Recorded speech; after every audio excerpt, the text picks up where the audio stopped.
Hello, Ryan. How you doing, me old mate? Welcome to Living Fast. I'm your host, Ryan Waste, and I'm still a little shaken up by that entrance, but I'm even more shocked that YouTube is giving me my own channel to broadcast. The main goal here at Living Fast is to bring my love of heavy metal to the masses, and I couldn't think of a better individual to help me do that than longtime friend, first-time guest, Mr. John Gallagher. Good to see you, mate. Let's go back to the beginning. Let's start this in Newcastle back in the late 70s, maybe even mid 70s, if you want to take it. How did the whole thing begin? Well, myself and my brother, who plays guitar in the band, Mark, we were just kids that heard music on the radio and the one or two TV shows that we liked that played bands like Slade, Status Quo, Deep Purple, what have you. And we'd jump around with tennis rackets. And one day my brother said, let's form a band. And where we were, it wasn't like what I've heard in the States where there was a band on every corner. There wasn't anything. People were like, who the hell are you guys to think you're going to form a band? Who said you could? There must be some sort of rule. You're probably good tennis players at that point, though. Oh, great with a tennis racket. But I started the same instrument. Exactly. No tuning involved. It's wonderful. Yeah. So we got an acoustic guitar, fought over it, bugged our parents to get real electrics at Christmas 1974, and played our first show in 75. Excellent. Half originals, half covers. All right. And so I guess if we get around to your first single, is called Don't Need Your Money, one of my personal favorites. And it also has probably the best line I could think of. I don't want no rich fat daddy trying to change my life, and I just want to relax. Now, I personally love to relax, so could you elaborate on that? Does it still hold true to this day? Yeah, well, the rich fat daddy thing would have been a lot more help now, I think, than it would have been then. You could have used the rich fat daddy at this absolutely. point, right? Yeah. But it was a fun song. It basically totally summed us up, rock and roll, and it had that little a cappella part, which was, cornball and catchy as hell. No rich fat daddy trying to change my life when I just want to relax. One thing about Raven that I always thought was just interesting for the time period is that you guys were a lot faster than most of the bands coming out. You picked the speed up. Yeah, I mean, all the bands that had influenced us, we always gravitated to the faster songs. And even when we were playing covers, it would be Highway Star by Deep Purple or Space Station Number 5 by Montrose. We'd just go to those songs. And when we were writing our own stuff, we'd just be, throwing all that into the blender and revving it up. It's you and your brother, too, so that has to be the chemistry. You know, you're probably mad at them while you're up on stage, but you take it out with the music, I guess. We take it out on the guitars. You bash them together. You bash your head like when you came in here. Yeah, I still got the egg for that. That's good. Yeah, that was good. So let's go a little later into the career. I guess you guys made it to the States with the Kill 'Em All for One tour, and you brought Metallica out on tour, which I don't know if a lot of people know they were opening for you guys. So that's pretty huge. I mean, Well, of course, at the time, the guy who brought us over, Johnny Z, had said, "Hey, I've got the biggest band in San Francisco to open for you." We're like, "What? Y&T?" yeah. They're like, "No, Metallica." And we're like, "Who?" And we got a hold of the No Life to Live It demo and put that on. It sounded like Motorhead on crack or something. I was like, "Oh, well, this is cool. This is fine." And they were just a crazy bunch of young kids. And I haven't like really I said, heard. They haven't really their done first much tour. since. I haven't really heard much from them. Nah, just a couple of billion-selling Yeah. albums and tours, one after the other, that kind of thing. And as far as we're concerned, you're going to make more noise than any crowd has so far as well. We're going to make sure this plaster comes falling in off the ceiling from your people alone! Everybody, let's get taken on the Hell Patrol!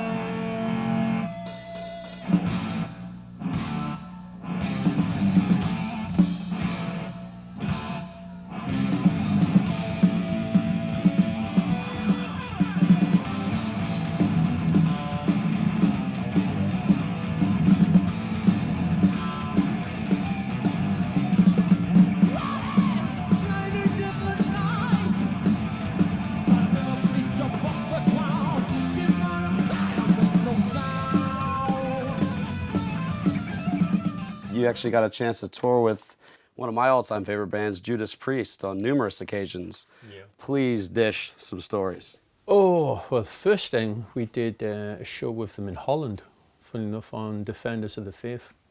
Didn't see them, just saw them turn up when we left. You think they're gonna watch your band and then they show up and hit Yeah. the stage? This happened to me numerous times. Didn't happen. We were just happy to play the big show, but and then 2 years later we did a bunch of shows with them on the Turbo tour, and That's I when mean, Heavy Metal Parking Lot was filmed, at least in the States, I Yeah. think, right? yeah, we played. They were out in the West Coast. Gotcha. It was like Albuquerque, Denver, LA, San Francisco. that So kind of less nonsense. rednecks like us here that, Yeah, that different got on kind of film. rednecks. Yeah, more out to stoned lunch. rednecks. Yeah, more stoned, I guess. And I mean, it was awesome because, you know, we loved Priest since we were kids. I mean, I was the idiot that brought Sad Wings of Destiny and beat everyone up at school to listen to it, My favorite album, right there. you know. I knew we'd get along. And they were great. Glenn and KK were like so friendly and open. The other guys were a little quieter, but still, you know, very, you know, approachable, put That's it that good. way. No rock star nonsense at all. And they were just amazing. They loved our show and give us full lights, full sound, do what the hell you want, just don't break any of our stuff. Exactly. And they brought you back for another one, it seems like. Yeah, that's So great. That was great. Coming out of the new wave of British heavy metal, like, I'm obviously obsessed with it if you look around my room. I've noticed. Yeah. You've noticed. What would you say were some of your brother bands that you liked to play shows with early on? Well, it was really weird because where we were was kind of like a backwater. I mean, it's like being in the States. You've got to be in like LA or New York. New York, yeah. We were in Newcastle, England, which is up in the northeast, up by Scotland. It'd be the equivalent of being in Alabama compared to New York or Yeah. something, if you scale it out. And it was just by pure chance. There was a label called Neat Records that had put a record out by a local band, Tigers of Pantan, Right. and it did well. And they came up to us and said, "How would you like to do a single?" And it's just pure luck being for a change at the right place at the right time. How about okay? Yeah. And then you didn't need their money because it was called Don't Need Your Money, right? Yeah, and then we got wiped out when we spent it all. And and you got wiped. That's another play on words because that's another Raven album, which I have Of course he does. There it is. handy right here. Get it wiped out. Great See record. that wonderful cover art done in 14 seconds? There you go. Take it. Literally. It's yours. You probably don't have it anymore. Thank you. Yeah. Yeah, the original album cover idea for this was a nuclear explosion. It looks kind of nuclear. It looks like No, like the real boom nonsense. And the manager of the record company said, "That's absolutely disgusting. We will not do that." So he locked us in a room. He says, "You've got an hour to come up with a cover." Well, Rubbish. I think less is more. Still, what's within the cover is Speaking of covers, this one blew me away literally when I was over by the turntables. It looks like you guys did a number on this with the studio. Is that what that is? This was our rehearsal studio in the centre of Newcastle. It was like an underground car park, and we took all our stuff, trashed it nicely. As Let's you get a can tight see. shot. We got a Get tight a nice shot shot of that there. Yeah. How about that there? That bass looks familiar too. Did that pop out of my bathroom? It certainly did. This is when it was young and not so beat up. I mean, backstage. Yeah. It's not a bathroom. That's right. Bath stage. Yeah. And then So we trashed it all up, and they sent a photographer down who was a wedding photographer. When he walked in, his jaw hit the floor and said, "What the hell?" But he got into it, and there's a lot of really silly photos, but this one was the one. it sounds like it looks, and Yep. and that's actually a compliment. And Well, this was kind of back in this day and age. You could see a cover like this and go, "Oh, this has got to be cool." yeah, And that was exactly. the And idea. that's right why I off buy the bat. records. Then we're gonna take a quick break and come back with more from John.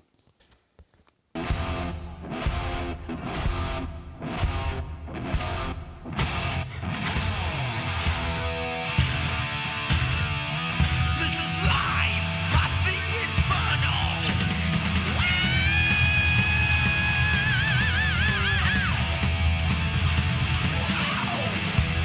Passion in the heart, thunder in the soul, fighting with your own insanity. Living in the age of power, living in the age of might. I am the way and the light. Heavy metal mayhem, let me hear the tramp of my guitar. One more by the star. The faces will glow, the army will grow into the darkness and doubt, and we're blazing live at the Inferno. Live at the Inferno.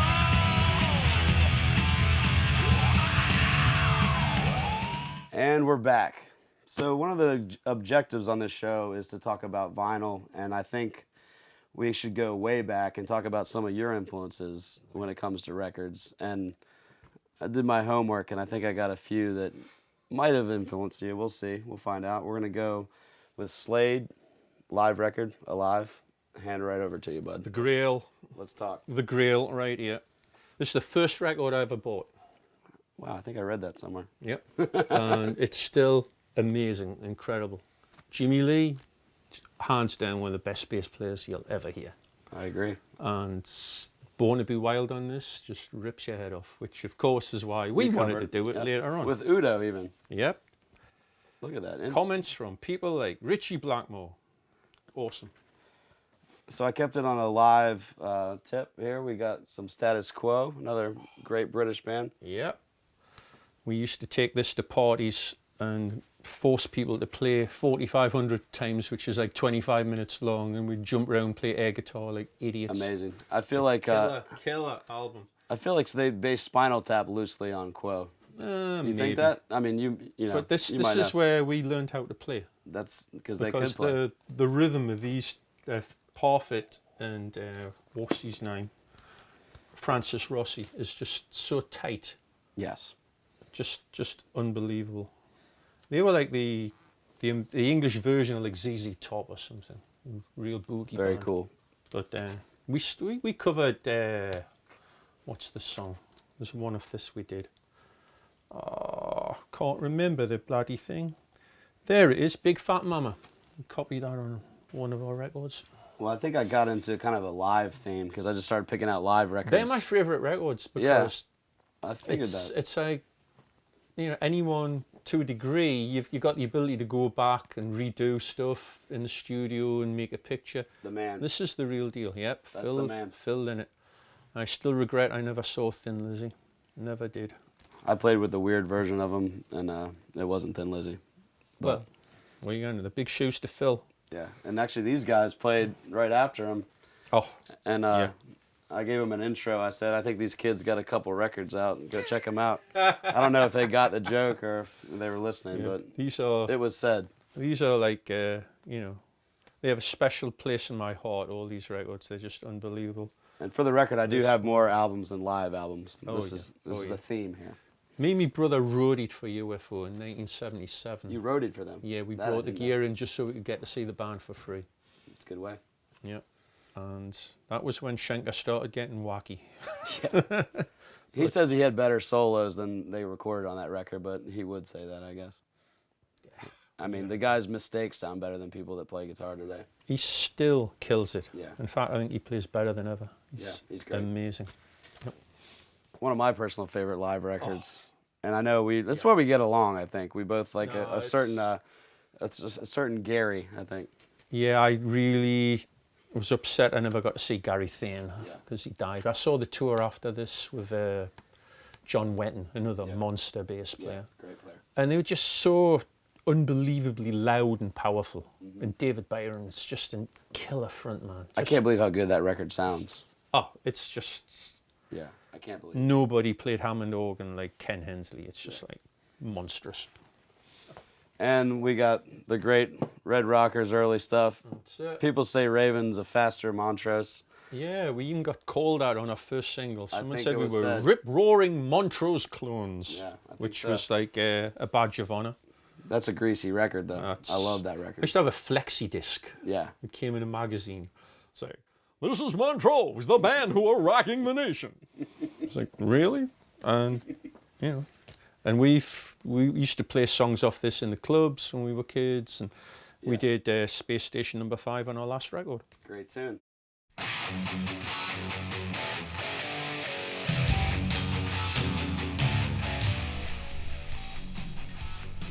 Here at Living Fast, we're starting a segment called Headbanger of the Month. Send in a 30-second video of you being the baddest heavy metal mother in your town. Send the clip to livingfastvideocast@gmail.com, and you might just make it on the show.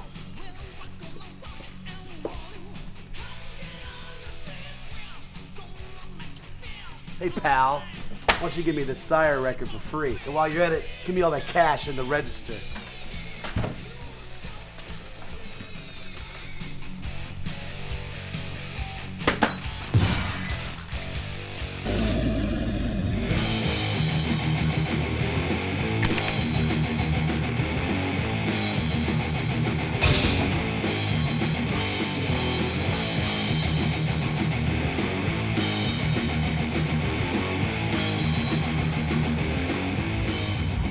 The hell is this?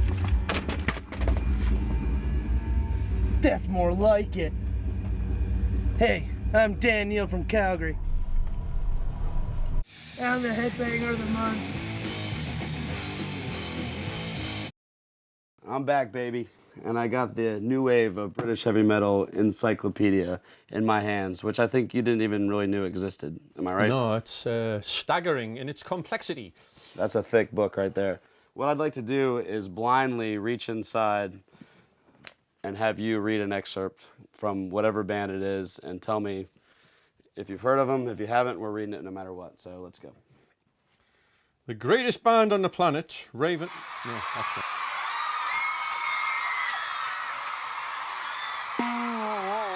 No, that's wrong. Choose another one. The pride of Scottish new wave of British heavy metal, Edinburgh's Holocaust, originally came together as far back as 1977. Initially representing a bit of after-school fun for some teenage ruffles. They get your heat like that, you know what I mean?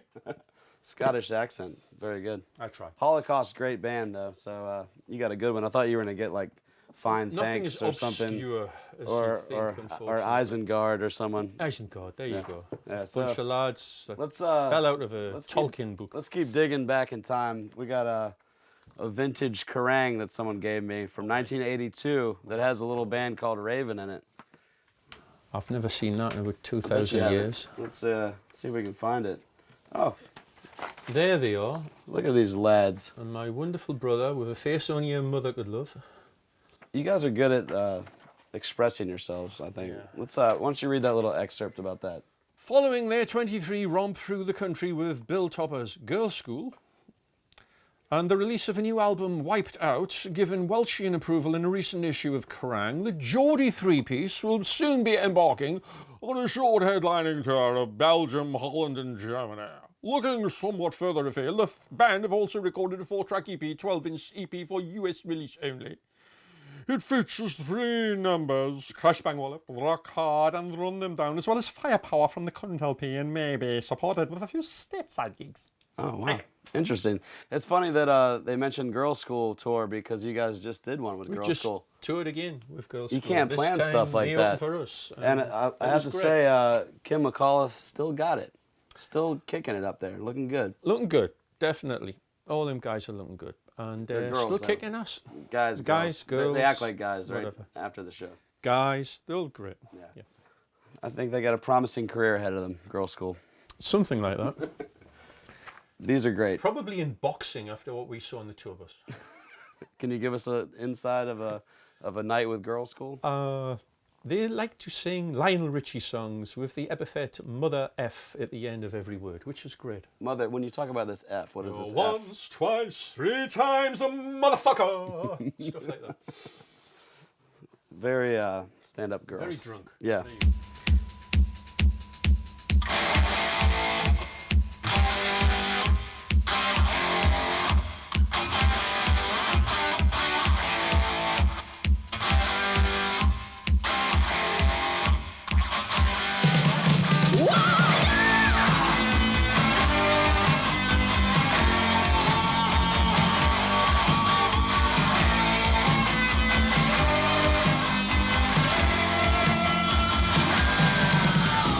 Dancing the bass gets me wild. First you sing, oh, then you drive me wild. I ain't gonna take it anymore.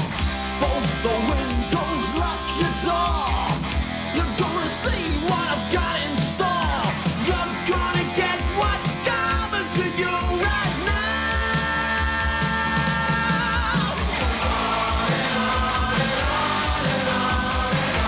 Won't take your fooling around.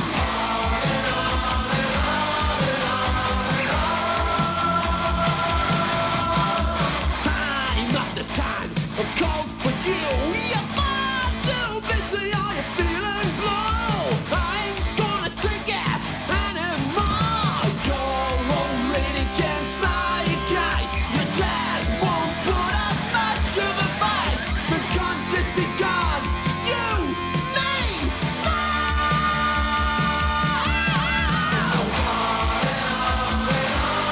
I won't take your fooling around.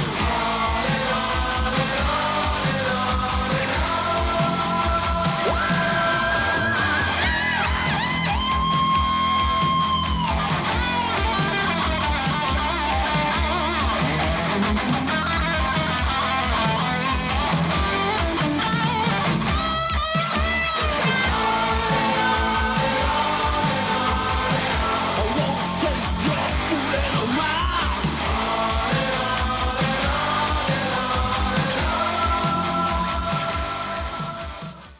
And we have returned with John from Raven. New DVD, Rock Until You Drop, A Long Day's Journey. Let's talk about it. It's a project we thought about doing a while back. We had an album of outtakes and stuff, and we said, why don't we do a video like this? So my brother's the video guy. We collected a whole bunch of footage, built it around the narrative of telling how we formed the band, where we come from, who we are.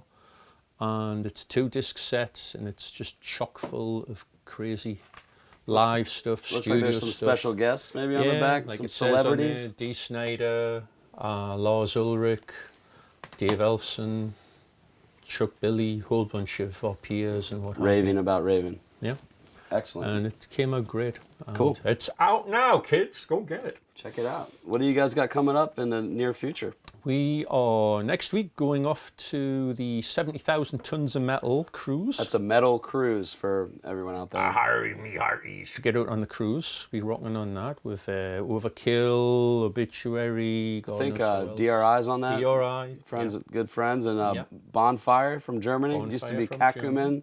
one of my old favorites. I was actually on one of those cruises, and you're stuck out there, Oh, yeah. whether you like it or not. Of I did course. Barge to Hell. We did the first. You did the first one. First 70,000. You know what you're yeah. in for. Oh yeah, endless food and then endless bad pizza at night. That's true. Yeah. Seasick, whether you like it or not, the food's really good. We got I'm just that. kidding. And then after that, we're going to South America. South America. Well, I think with that, I think we got to wrap it up. You guys signing off. John, it's really great to have you on the show, man. Awesome, man. Cheers. Anytime. All right. Take it easy. Cheers.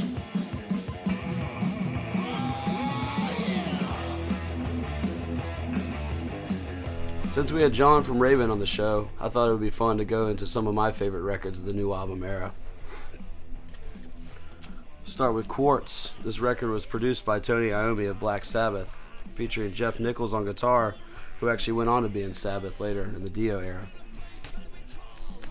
Another good one by Quartz, Satan's Serenade. Great track. Black Axe, Highway Rider, Red Lights. These guys ended up changing their name to Wolf and did an LP called Edge of the World, one of my top favorites all the way through and through. Mendes Prey, Onto the Borderline.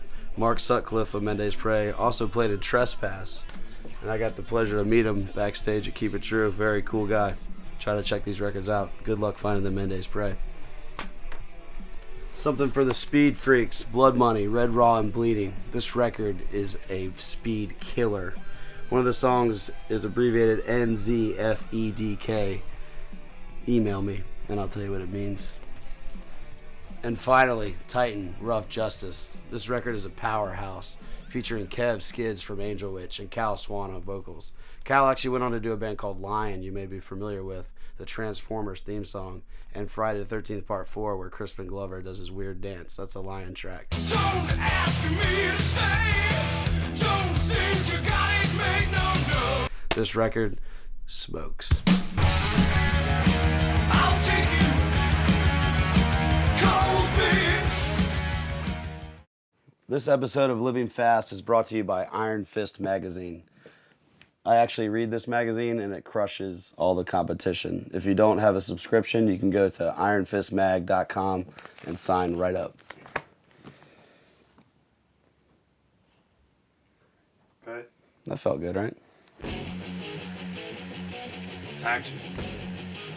Hello, Ryan, me old son. How you doing?